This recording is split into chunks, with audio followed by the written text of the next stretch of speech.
Apropos, I was listening to some music, and because I'm sitting here with the lovely Leslie, and Spirit in the Sky came up, and I realized that, wait, this song was written by Norman Greenbaum. Now, if you really think about that, it's kind of interesting.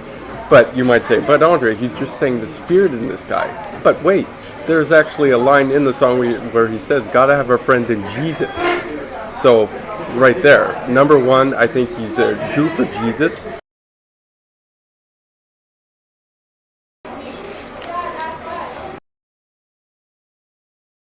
I talked about it a little bit in Chronicles 4, and yeah, some of them are great. It's like, the reason why I'm in the Road to Possible project is because I talked in the sauna, and there just happened to be a guy in the sauna who started talking to me, and then he told me that he was an actor and writer, and then he gave me his email address, and here I am now. So, I'm in the Road to Possible project. And but there's other times where I wish I would. I didn't open my mouth at all. It's caused nothing but grief. I think in many cases, I think it's just been important for me to react to other people. They didn't want to hear my opinions or my ideas at all. It's like anytime I chimed in with something, it was always met with total scoffs. They just didn't want to hear it because, I'm the youngest guy in there by 30 years. So it's like, no, he has no ideas at all. Yes, indeed. I still hate Rob Ford. If I had a chance to have a conversation with Robbie, I'd probably sit him down, maybe over tea or something. Tea is good. And, sit him down and then ask him to tell me about all his ideas and his thoughts and his dreams and stuff. And then ask him to tell me about the rabbits. Buy my product. I need to make a run to the dollar store, to get some cereal. That's where I buy my cereal because you can't get better prices than that. And the minute I crossed the street, I ran into what is probably the stupidest man in the city. And so I crossed the street, and, as you do, and I'm walking with my cane. And I cross this guy's path, and he looks up. Now, this is a crusty old gentleman, right? And the first thing he says to me, when I cross, he goes, "Oh, I bet you regret taking all those drugs," right? That's what he said to me. Now, all of the reasons that somebody could be using a cane, your mind goes right to that. It's like, there's a problem there. So my response to that was, well, thank you, Dr. Dumpshit. Would you like to try for I was born with this? And then he says, you're a fucking liar, right? The guy's called me a liar. Okay. As he starts walking his bike cowardly down the sidewalk, I pointed at him, I said, I bet you voted for Rob Ford, right? And he says, you fucking ain't right, kid. He probably didn't vote for Rob Ford because the guy was probably homeless, okay? Quite honestly, But anyway, no, this actually happened. This is a true story. Yeah. You want to say something about this? December 11th, 2015. Yeah, I got to see the Phantom of the Opera with my friend Leslie, who is filming this now. Yay! Okay. That was great. It was great. I got to go. I got to go with the person I wanted to go with. At my own peril, because I swallowed a lot of shit because of it. But anyway, I got to go with the person I wanted to go with, and yeah, it was great. Tailored suit, all that stuff. Yeah, it was good. It was really fun. Did you say anything about when you cried? Sure. Yeah. Yeah. I don't know. Yeah. Well, I'm going to say something about that too. Yeah.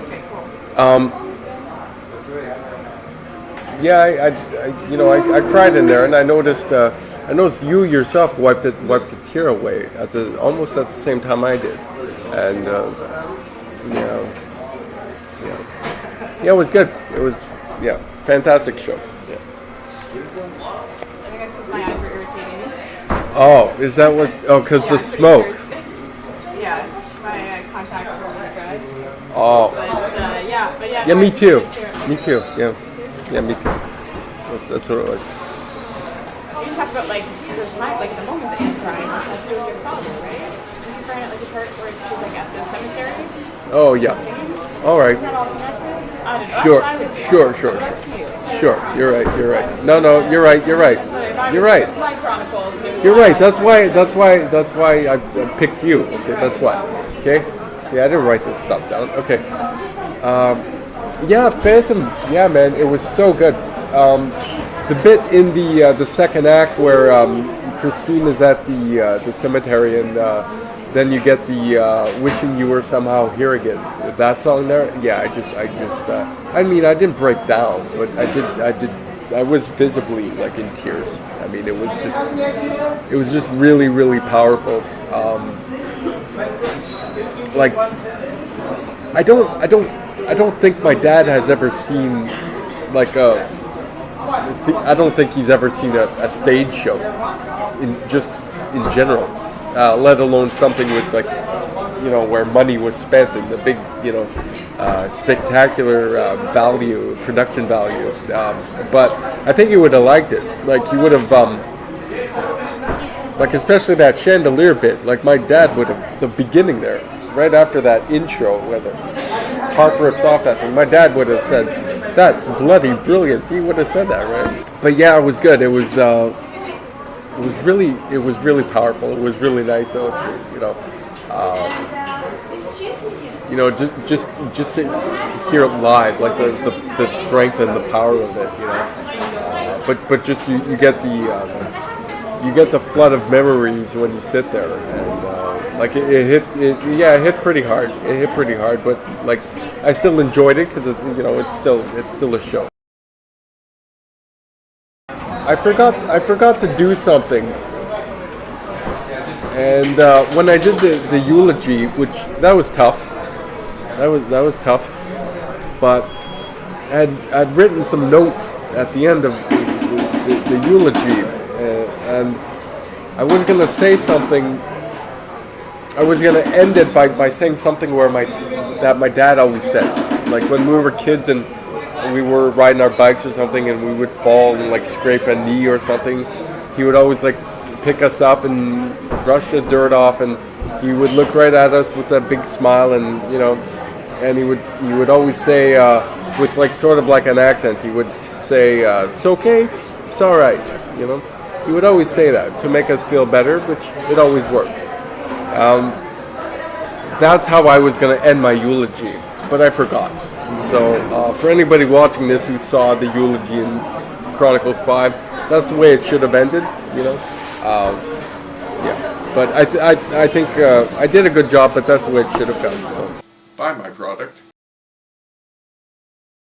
My dad passing away, that was, like completely unexpected. It also led to me for the first time changing the format for one of the Dre Chronicles, which was number 5, which was all for my dad. It was going to be made in a very different way, but because I talked to one of my friends who is very religious, she didn't like the way I was going to do it, because I was going to use a public domain footage of a Life of Christ movie. And I was going to intercut that in there, and she was not having it. So it's one of the situations where it made me change the concept for one of my ideas. Looking back on it, no, I shouldn't have done it, because I think it turned out okay the way it is, but I should not have done that. I don't make concessions like that anymore, though. That's no. I would no. I wouldn't do it now. I mean, I changed it for her, but she hasn't. After that, she didn't talk to me for a whole year. So what was the point, right? Oh yeah, no. This is the same person who, on many occasions, referred to me as the sexiest man alive, if you could believe such a thing. As if the cane plays, right? So, and she would say that, the cane is really good. Like, she even brought up Dr. House on many occasions. But I would remind her, I would say, like, yeah, but these are fictional characters, right? He doesn't really walk with a cane. Right? It's not. I mean, listen. I walk down the sidewalk. I mean, I got 7-year-old ladies that walk faster than me. Okay, so yeah, there you go.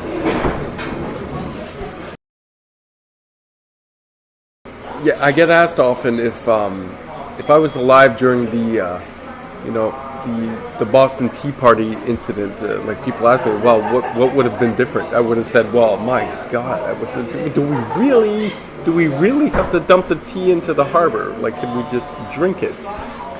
Like, people know I like tea, so it's not. I mean, dumping barrels of tea into a harbor is not really my idea of a good time. Although funny, and historically it's a riot, but no. I would have probably recommended that we steal the tea, not dump it into the harbor. Best night I've had since starting the Chronicles, same night, December 11th. Yeah, December 11th, 2015. That was it. Yeah, fantastic. Yeah, without question. So how about that Phantom there? Yeah, it was really good production. Yeah, I thought so too. Kind of like new and improved. Yeah, new and improved. And in this case, it wasn't the garbage they were selling us before. It was actually really good. I read an article, and the guy complained about the little sets, right? The little sets within the sets. Like how they had, like, inside the theater office. It was right. The guy didn't like that, but I thought it was brilliant. Like, yeah. Why? Well, apparently I was talking to Ed about it, because Ed mentioned the review to me, and I forget the guy's name, but it was his last review for the Toronto Star or something. That's it. Yeah, and but he's a grumpy bastard anyway. So but I read his review and I said, well, this guy has no soul anyway. So I thought the show was good.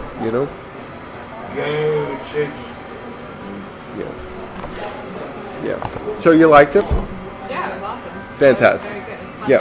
Yeah, it was brilliant. But about that night too, it was a pretty successful, very upscale urban mission. But there was only one problem, and it's when we went to eat, because I was sure we ordered a pizza. Okay. But what we got instead was this like, it was a sandwich thing, right? It was like a panini. Yeah, like a panini, and it was interesting because I was sure the girl even showed us the receipt, but I was positive we ordered a pizza. Yeah, like I was sure of it.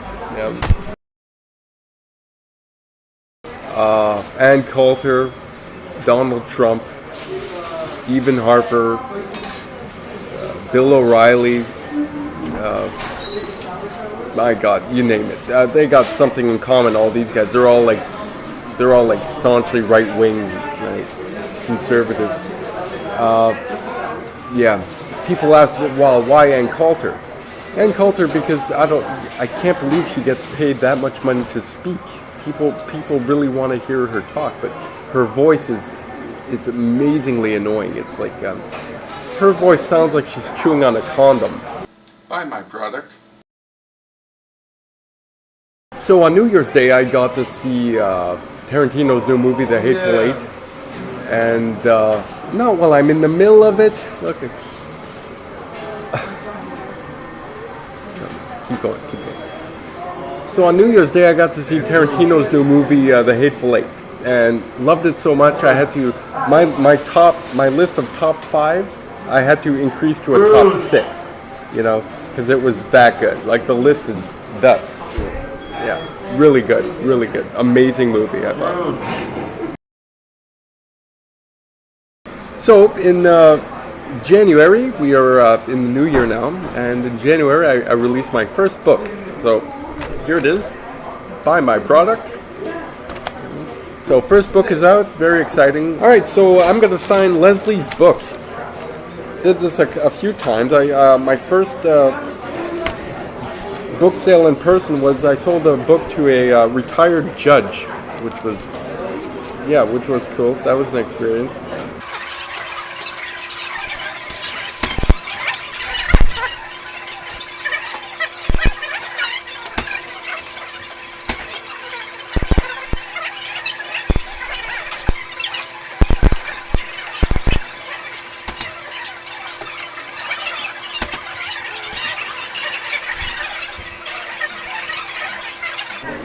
Alright, that's all done. Yay! Right. That's yours.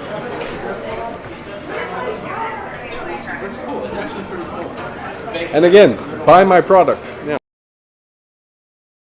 So number 6, I used the word adore, but adore is not like an absolute word, right? Like I could adore somebody because I think they're creative or whatever, and such was the case with Susie, who I did an awful lot of work for, shot a bunch of videos. One short clip is on YouTube already, which I was not credited at all, and nor will I be credited for any of the really, really good stuff we did.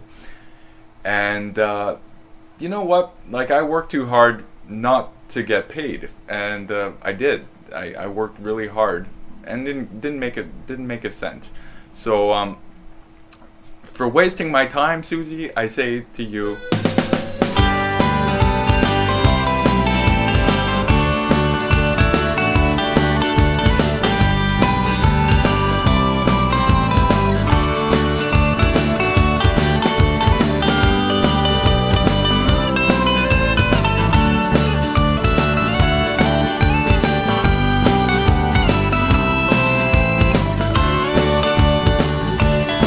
well, some die hoping, but you still thought you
And number two, they certainly believe in a God, but I don't think the zombie carpenter is factors into their beliefs.